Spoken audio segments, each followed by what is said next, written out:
काशी में प्रताप मुकुट नाम का राजा राज्य करता था। उसके वज्र मुकुट नाम का एक बेटा था। एक दिन राजकुमार दीवान के लड़के को साथ लेकर शिकार खेलने जंगल गया। घूमते घूमते उन्हें तालाब मिला।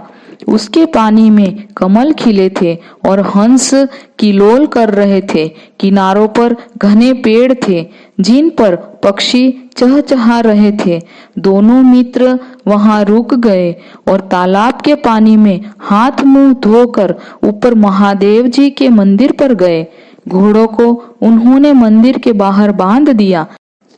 वो मंदिर में दर्शन करके बाहर आए तो देखते हैं कि तालाब के किनारे कोई राजकुमारी अपनी सहेलियों के साथ स्नान करने आई है। दीवान का लड़का तो वहीं एक पेड़ के नीचे बैठा रहा, पर राजकुमार से न रहा गया। वह आगे बढ़ गया। राजकुमार ने उसकी ओर देखा तो वह उस पर मोहित हो गया। राजकुमारी भी उसकी तरफ देखती रही। फिर उसने क्या किया कि जूड़े में से कमल का फूल निकाला, कान से लगाया, दांत से कुतरा, पैर के नीचे दबाया और छाती से लगा अपनी सखियों के साथ चली गई। उसके जाने पर राजकुमार निराश हो अपने मित्र के पास आया और सब हाल सुनाकर बोला, मैं इस राजकुमारी के बिना नहीं रह सकता, पर मुझे न तो उसका नाम मालूम है न ठिकाना, वह कैसे मिलेगी। दीवान के लड़के ने कहा, राजकुमार आप इतना घबराए नहीं, वह सब कुछ बता गई है। राजकुमार ने पूछा, कैसे? वह बोला, उसने कमल का फूल सिर से उतारकर कानों से लगाया तो उसने बताया कि मैं कर्नाटक की रहने वाली हूँ। दांत से कुतरा तो उसका मतलब था कि मैं दंतावट राजा की बेटी हूँ।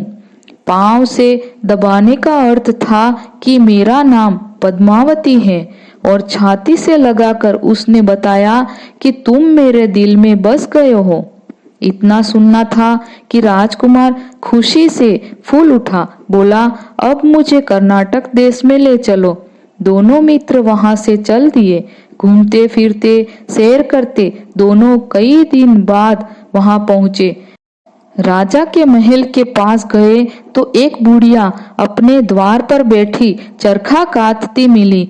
उनके पास जाकर दोनों घोड़े से उतर पड़े और बोले, माई, हम सौदागर हैं, हमारा सामान पीछे आ रहा है, हमें रहने को थोड़ी जगह दे दो। उनकी शक्ल सूरत देखकर और बात सुनकर बुढ़िया के मन में ममता उमड़ आई। बोली, बेटा तुम्हारा घर है, जब तक जी चाहे रह सकते हो। दोनों वहीं ठहर गए। दीवान के बेटे ने उनसे पूछा, माई तुम क्या करती हो? तुम्हारे घर में कौन कौन है? तुम्हारी गुजर कैसे चल रही है? बुढ़िया ने जवाब दिया, बेटा मेरा एक बेटा है जो राजा की चाकरी में है। मैं राजा की बेटी पद्मावती की धाई थी। बूढ़ी हो जाने से अब घर में रहती हूँ। राजा खाने पीने को दे देता है। दिन में एक बार राजकुमारी को देखने महल में जाती हूँ। राजकुमार ने बुढ़िया को कुछ धन दिया और कहा, माई कल तुम वहां जाओ तो राजकुमारी से कह देना कि जेठ सुदी पंचमी को तुम्हें तालाब पर जो राजकुमार मिला था वह आ गया है। अगले दिन जब बुढ़िया राजमहल गई तो उसने राजकुमार का संदेशा उसे दे दिया। सुनते ही राजकुमारी ने गुस्सा होकर हाथों में चंदन लगाकर उसके गाल पर तमाचा मारा और कहा, मेरे घर से निकल जा। बुढ़िया ने घर आकर सब हाल राजकुमार को कह सुनाया। राजकुमार हक्का बक्का रह गया। तब उसके मित्र ने कहा, राजकुमार आप घबराए नहीं, उसकी बातों को समझे। उसने 10 उंगलियां सफेद चंदन में डुबोकर गाल पर मारी। इससे उसका मतलब यह है कि अभी 10 रोज चांदनी के हैं। उनके बीतने पर मैं अंधेरी रात में मिलूंगी। 10 दिन के बाद बुढ़िया ने फिर राजकुमारी को खबर दी तो इस बार उसने केसर के रंग में 3 उंगलियां डुबोकर उसके मुंह पर मारी और कहा, भाग यहाँ से। बुढ़िया ने आकर सारी बात सुना दी। राजकुमार शोक से व्याकुल हो गया। दीवान के लड़के ने समझाया, इसमें हैरान होने की क्या बात है। उसने कहा है कि मुझे मासिक धर्म हो रहा है, 3 दिन और ठहरो। 3 दिन बीतने पर बुढ़िया फिर वहां पहुंची। इस बार राजकुमारी ने उसे फटकार कर पश्चिम की खिड़की से बाहर निकाल दिया। उसने आकर राजकुमार को बता दिया। सुनकर दीवान का लड़का बोला, मित्र, उसने आज रात को तुम्हें उस खिड़की की राह बुलाया है। मारे खुशी के राजकुमार उछल पड़ा।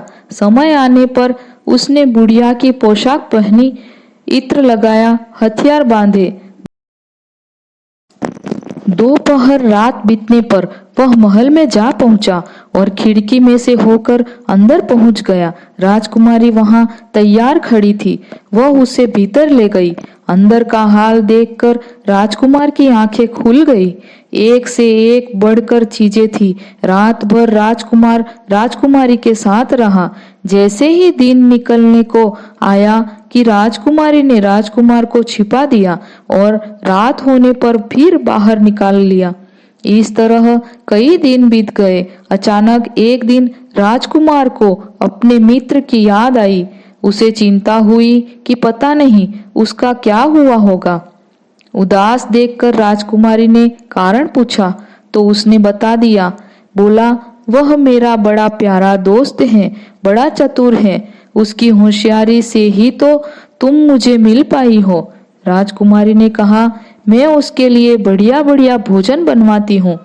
तुम उसे खिलाकर तसल्ली देकर लौट आना। खाना साथ में लेकर राजकुमार अपने मित्र के पास पहुंचा। वे महीने भर से मिले ही नहीं थे। राजकुमार ने मिलने पर सारा हाल सुनाकर कहा कि राजकुमारी को मैंने तुम्हारी चतुराई की सारी बातें बता दी हैं, तभी तो उसने यह भोजन बनाकर भेजा है। दीवान का लड़का सोच में पड़ गया। उसने कहा, यह तुमने अच्छा नहीं किया। राजकुमारी समझ गई कि जब तक मैं हूँ वह तुम्हें अपने बस में नहीं रख सकती, इसीलिए उसने इस खाने में जहर मिलाकर भेजा है। यह कहकर दीवान के लड़के ने थाली में से एक लड्डू उठाकर कुत्ते के आगे डाल दिया। खाते ही कुत्ता मर गया। राजकुमार को बड़ा बुरा लगा। उसने कहा, ऐसी स्त्री से भगवान बचाए, मैं अब उसके पास नहीं जाऊंगा। दीवान का बेटा बोला, नहीं, अब ऐसा उपाय करना चाहिए जिससे हम उसे घर ले चले। आज रात को तुम वहां जाओ। जब राजकुमारी सो जाए तो उसकी बाईं जांघ पर त्रिशूल का निशान बनाकर उसके गहने लेकर चले आना। राजकुमार ने ऐसा ही किया। उसके आने पर दीवान का बेटा उसे साथ ले योगी का भेष बना मरघट में जा बैठा और राजकुमार से कहा कि तुम ये गहने लेकर बाजार में बेच आओ।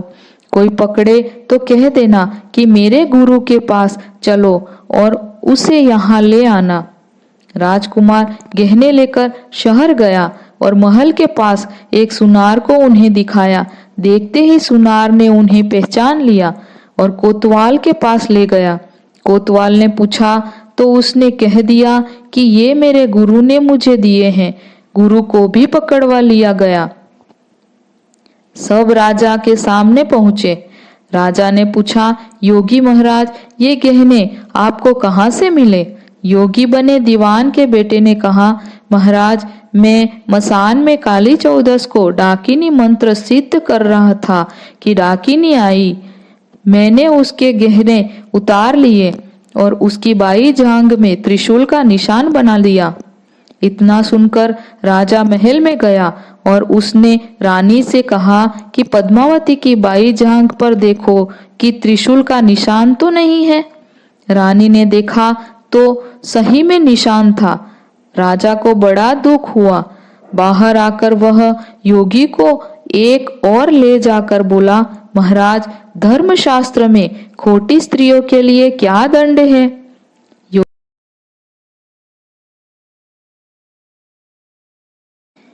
योगी ने जवाब दिया, राजन, ब्राह्मण, गौ, स्त्री, लड़का और अपने आश्रय में रहने वाले से कोई खोटा काम हो जाए तो उसे देश निकाला दे देना चाहिए। यह सुनकर राजा ने पद्मावती को डोली में बिठाकर जंगल में छुड़वा दिया। राजकुमार और दीवान का बेटा तो ताक में ही बैठे थे। राजकुमारी को अकेली पाकर साथ ले अपने नगर में लौट आए और आनंद से रहने लगे। इतनी बात सुनकर बेताल बोला, राजन, यह बताओ कि पाप किसको लगा है?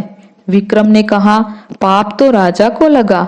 दीवान के बेटे ने अपने स्वामी का काम किया, कोतवाल ने राजा का कहना माना और राजकुमार ने अपना मनोरथ सिद्ध किया। राजा ने पाप किया, जो बिना विचारे उसे देश निकाला दे दिया। राजा का इतना कहना था कि बेताल फिर उसी पेड़ पर जा लटका।